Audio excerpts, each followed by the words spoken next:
Fala comigo, pessoal, sejam bem-vindos a mais um vídeo aqui do canal, e esse vídeo vai falar sobre duas coisas que vocês amam: dividendos todos os meses em dólar e ETFs, que são os fundos negociados em bolsa. A gente fala muito sobre isso aqui no canal, e hoje a gente vai falar sobre 4 deles que distribuem todos os meses dividendos para você. E antes de mais nada, aquele velho convite: se inscreve no canal. Se você não está inscrito ainda, você é maluco, ative as notificações e deixa o like. Se você não está gostando de mim, não gosta de mim, deixa o dislike, que aí eu nunca mais apareço para você. E se você gosta, óbvio, mostra pro YouTube: eu gosto desse cara, eu gosto desse canal, quero ficar rico em dólar, quero aprender como investir meu dinheiro. Então, mostra para mim, YouTube, mostra para mim. E para isso acontecer, não tem como não deixar o seu like nem se inscrever. Beleza? Fiz esse primeiro convite. Agora vamos para um pequeno disclaimer que eu sempre faço quando eu trago dividendos, principalmente dividendos nos Estados Unidos, para vocês. A gente tem dois caminhos, dependendo do nosso perfil, tá? Um é acumular patrimônio, o outro é receber renda do nosso patrimônio. E óbvio que tem N fatores envolvidos, mas basicamente, se você está num período de acumulação, você não necessariamente precisa ter ativos que distribuem dividendos, principalmente em dólar, tá? Porque lá fora a gente tem muitas vezes ativos que distribuem dividendos com yield menor. Óbvio que o dividend on cost, né, ao longo do tempo, ele vai melhorando, porque os ativos se valorizam muito mais do que os brasileiros, pelo menos na média. Mas no primeiro momento, o dividend yield às vezes é menos atrativo, tá? E outro ponto também é que a gente tem um tributo em cima dos dividendos. Por outro lado, se você está num período de acumulação, desculpa, se você está num período de usufruto do seu patrimônio, aí sim a gente pode ir mais para essa pegada de dividendos.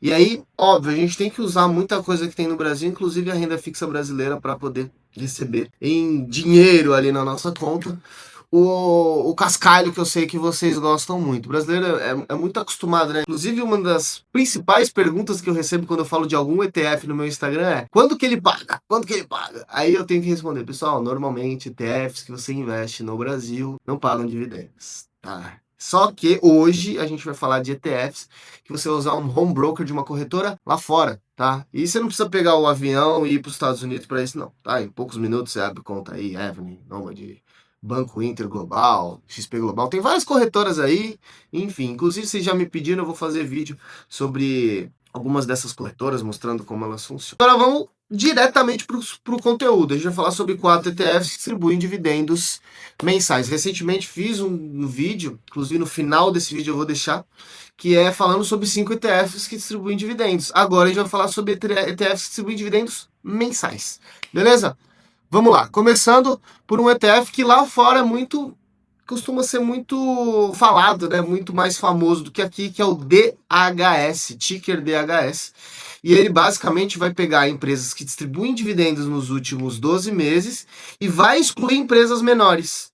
Ou seja, ele só vai investir em empresas que têm mais de 200 milhões de valor de mercado, claro, 200 milhões de dólares. E aqui a gente fala em empresas menores, mas uma empresa americana que vale 1 bi de dólar não necessariamente é grande, tá? Lá fora, empresas costumam ser classificadas como grande quando elas têm mais de 40, 50 bilhões de dólares de valor de mercado, tá? Só para vocês entenderem o tamanho do mercado americano. Enquanto isso, no Brasil, uma empresa que vale 200 bilhões de reais, ela é uma grande empresa, tá? Comparativamente falando, lá a gente tem um mercado absurdo. A Nvidia sozinha vale 4,1 trilhões de dólares. É maluquice, tá? Mas voltando pro DHS. Taxa de administração de 0,38% ao ano. É uma taxa um pouco mais elevada quando a gente compara com outros ETFs mais comuns, mas ainda assim é uma taxa relativamente baixa, tá? E hoje, se a gente olhar para o dividend yield, a gente tem mais ou menos 3% de dividend yield sendo distribuídos pelo DHS, mas na média dos últimos 5 anos a gente tem 4,4% mais ou menos de dividend yield. É sempre legal a gente olhar uma média, porque não necessariamente no último período foi a maior distribuição de fundo, até porque as cotas também variam, beleza? Então a gente, para olhar dividendo, muitas vezes é legal a gente olhar um período um pouco mais longo. E se a gente olhar as principais posições da empresa, do ETF, né, quais são as principais empresas, a gente tem Philip Morris, que é uma empresa de cigarros, a gente tem Johnson, ExxonMobil, as grandes empresas que tendem a distribuir mais dividendos mesmo, porque são já empresas muito maduras. E o DHS, ele basicamente vai pagar os dividendos em dólar mensal na sua conta, pegando essas empresas. Beleza? Primeiro ETF, esse aqui eu acho que nunca falei aqui no canal, então ele deve ser novidade para a maioria de vocês. Agora, esse segundo ETF a gente já falou, que é o DIV, ticker DIV. Mais ou menos de dividend yield 6,45%, se a gente pegar os últimos 12 meses, e ele conta com basicamente 51 empresas.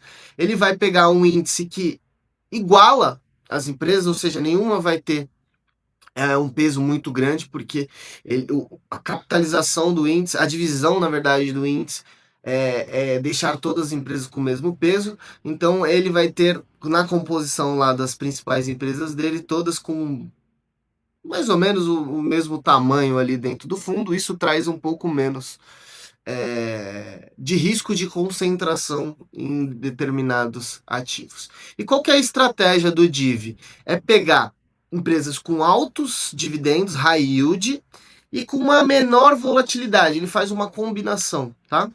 Ele faz isso dentro, claro, do mercado americano. E aí, outro ponto importante que leva em consideração é o histórico de dividendos das empresas, tá? Ele não vai pegar só, por exemplo, o DHS, ele pega os últimos 12 meses. E aí acaba tendo uma troca maior de empresas. Agora, o DIV não. Ele vai pegar um histórico, tá? Então, o histórico de empresas que pagam bons dividendos, e aí dessa forma ele vai trocar menos as empresas que estão lá dentro de uma quantidade mais ou menos de 50.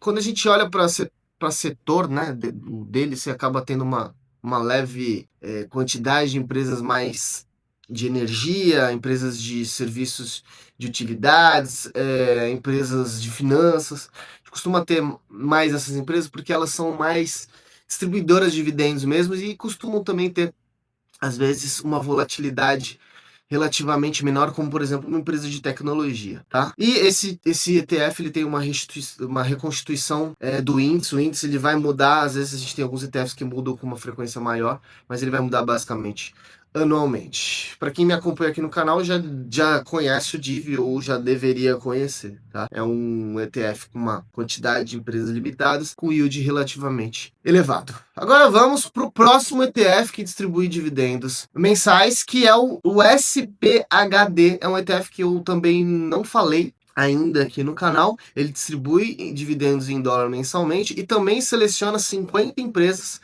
que tendem a ter menos volatilidade e que estão dentro do SP 500, tá?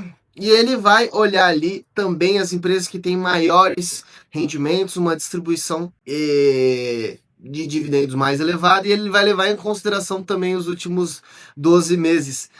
Basicamente, ele não vai ter um histórico maior, né? Então, assim, eu vou pegar as empresas que distribuem bons dividendos nos últimos 10 anos. Não, ele vai pegar empresas que estão distribuindo bons dividendos nos últimos 12 meses. Um pouco parecido com o que a gente falou do DHS, tá? Mas, claro, com uma estratégia diferente. Inclusive, ele tem uma taxa de administração de 0,3%. E se a gente pegar aqui a rentabilidade dele, na verdade o dividend yield dele histórico, na casa também dos 4%. E as principais empresas que a gente tem lá dentro são empresas como o Verizon, são empresas como o Pfizer de saúde, e a distribuição de dividendos também mensal, óbvio, porque o tema desse vídeo é falar sobre ETFs que distribuem dividendos mensalmente. E ele existe desde 2012. É um ETF que tem uma rentabilidade, se a gente olhar aí os últimos 5 anos, de mais ou menos 10% ao ano. Eu achei interessante, claro, pensando em reinvestimento de dividendos. Mas lembrando que lá fora, quando a gente olha para um ativo que distribui dividendos, ele provavelmente vai trazer para vocês, às vezes, uma rentabilidade que vai ser menor do que ativos que costumam acumular dividendos e você tem alguns certos benefícios, tá? Do que você está falando, Thiago? Por exemplo, a gente recentemente falou sobre ETFs irlandeses, que tem... Quando a gente olha para a parte de tributação, ele tem um desconto na tributação. Ao invés de pagar 30% sobre os dividendos, você pagaria 15%. Por si só, o reinvestimento dentro da cota vai ser maior, já que ele é um ETF de acumulação. Você consegue compreender? Agora, quando você tem um ETF que está dentro dos Estados Unidos e vai pagar esse tributo, você naturalmente vai ter menos para reinvestir. Beleza? E aí, por fim, a gente tem o quarto ETF da nossa lista, que aí eu já falei aqui dele no canal e não poderia deixar de fora, já que ele tem um dividend yield aí hoje batendo quase 9% ao ano em dólar, o que é relativamente alto, que é o JEPI do JP Morgan. E aí a gente também tem uma taxa de administração um pouco relativamente mais alta, né? Um pouco mais alta, de 0,35%. E ele tem praticamente aí 90 empresas dentro dele, mas ele funciona com uma gestão ativa. É um ETF que é um pouco mais arriscado, porque ele utiliza, para conseguir distribuir dividendos, ele utiliza derivativos. E ele basicamente vai pegar empresas do SP500 e vai extrair dentro do que tem de variação de mercado utilizando opções o dividendo, que é uma forma de dividendo sintético que a gente fala, tá? Ele é, se a gente olhar o que basicamente ele propõe, você vai ver que ele distribui os dividendos mensais, mas ele traz para nós alguns determinados pontos, né? Se ele conseguir, porque como ele é ativo, se ele conseguir executar muito bem a sua estratégia, beleza, você vai receber os dividendos de forma ok. Teve a volatilidade que ele esperava, bateu os critérios do índice, ele vai distribuir dividendos ok. Mas caso ele não consiga, aí você pode não ter um dividend yield tão elevado assim como ele tem conseguido pagar, e ainda mais se a gente pegar os últimos anos. Agora, a gente tem que levar em consideração, pessoal, não só para o JEPI, mas para todos os ETFs que a gente falou aqui, a gente tem que levar em consideração a cota também, porque a gente está falando de ETFs de empresas que estão dentro dele.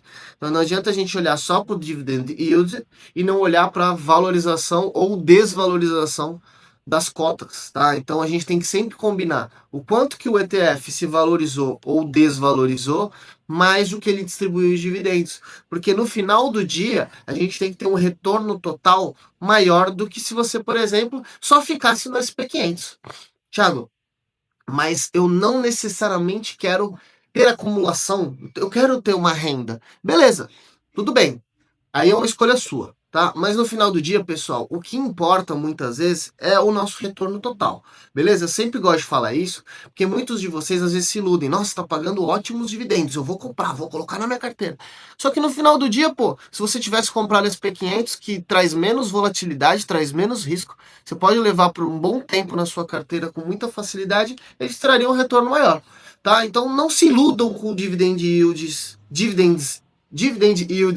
grandes, e sempre pensem numa estruturação e numa construção de carteira que leve em consideração rentabilidade total. Beleza? Thiago, estou num período da minha vida que eu quero usufruir do meu patrimônio, já não tenho mais tanto tempo, ou então já tenho bastante patrimônio, quero usufruto, quero pingar. Beleza, existem ótimas estratégias, a gente pode utilizar também ativos brasileiros, alguns deles, né, você sabe que eu não sou muito fã de ação brasileira, mas a gente tem algumas estratégias utilizando renda fixa, alguns ETFs também que a gente poderia usar, alguns ativos lá fora, beleza? Então é importante a gente analisar caso a caso e aqui a gente fala a verdade para vocês. O tema do vídeo é bacana, vocês gostam, vocês sempre pedem, mas é importante que vocês olhem sempre pro retorno total. Beleza? Gostou do vídeo? Deixa o like, se inscreve no canal se você ainda não é inscrito, você é maluco, e ative as notificações, mostra pro YouTube que eu quero ver esse cara de novo. Tamo junto, um grande abraço. Eu vou deixar esse outro vídeo aqui na tela para vocês continuarem me acompanhando falando sobre ETFs.